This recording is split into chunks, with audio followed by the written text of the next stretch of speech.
A few questions. Last year, we spoke about the prevalent issue in Charleston, South Carolina at the Ralph H. Johnson VA Center. The cost of living in Charleston is enormous. So to rent an apartment nearby, three-bedroom apartment for a family of four will cost you $3,000. You go 2 miles down the road, it'll cost you $5,000 a month, month to month. It's just the price and cost of living post-COVID has just been enormous.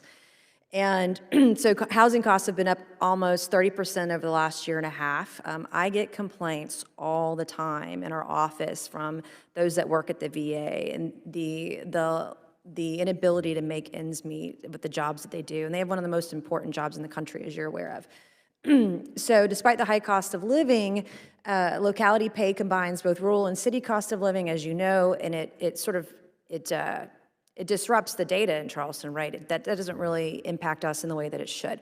We talked about this last year, and I realize that GSA plays a primary role in establishing locality pay, but certainly you have a voice and can advocate for these issues because we want to give our vets the best and the brightest that we can offer, and that means they've got to be able to afford their bills and afford their rent in very expensive places. So my first question is, what's been done in the last year since we last spoke? And what do we need to do now? How do we fix this? I don't want to have this conversation a year from now and just, be talking about all the good things we're going to do and then we never get them done. Yeah, fair enough. I remember our discussion last year. I know that you and our staff in Charleston takes great pride in that sign on the facility, which shows it's the highest ranked hospital. But what have we done in the last Carolina. year? Specifically, Since we discussed this last year, I've raised this issue of locality pay, rest of the U.S. versus some locality pay bump for Charleston and several other of our is localities. there a legislative fix? Like, how do we get this for these Unfortunately, the way localities? locality pay works is Congress has set up a salary commission. Yeah. We work that with OPM. I'm hoping we're in a position to address that. The next time you and I talk, I can't say when that gets resolved by OPM. Yeah. Third, we are exercising what we call special salary rates for particular capabilities everywhere we can. I can get you the numbers of what that means. Are we doing it at the Charleston. Ralph H. Johnson? I would love that information I'll get you after that this information. hearing. Yeah, That'd be great.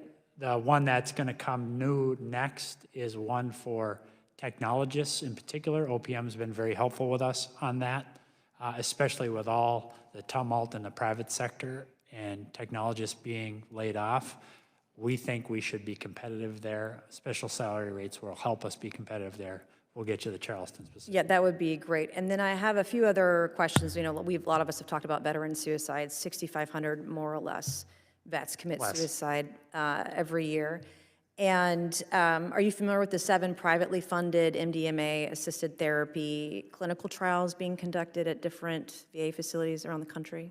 Yeah, in as much as I know about them, yes. Am I intimately familiar with them? No, but I'm proud of the fact that we're testing a lot of different things across to try to make sure that we're doing the most effective. In the studies thing. that have been done at these VAs that are Orlando. privately funded at 7 facilities around the country, do you know the effectiveness of these trials with vets with PTSD?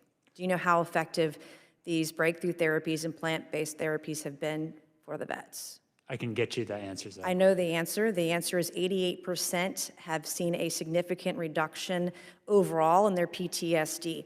And even better than that, 67% of vets who've gone through breakthrough therapies, we're talking about MDMA specifically, when they do 3 therapeutic sessions, a controlled environment over an extended period of time, the percentage of those that have 0 indications of PTSD is 67%. So if we're going to lose 50 to 60,000 vets to suicide over the next decade, what do we have to do to get this plant-based therapy, the breakthrough therapies to our vets so that almost 90% of them have seen a huge improvement in their quality of life, their depression, the improvement in their PTSD, 88%. And then you've got 67% have 0 indication of PTSD. This is huge. And so far it's been privately funded. What do we got to do to get, I guess there's been about $559 million set aside for suicide prevention.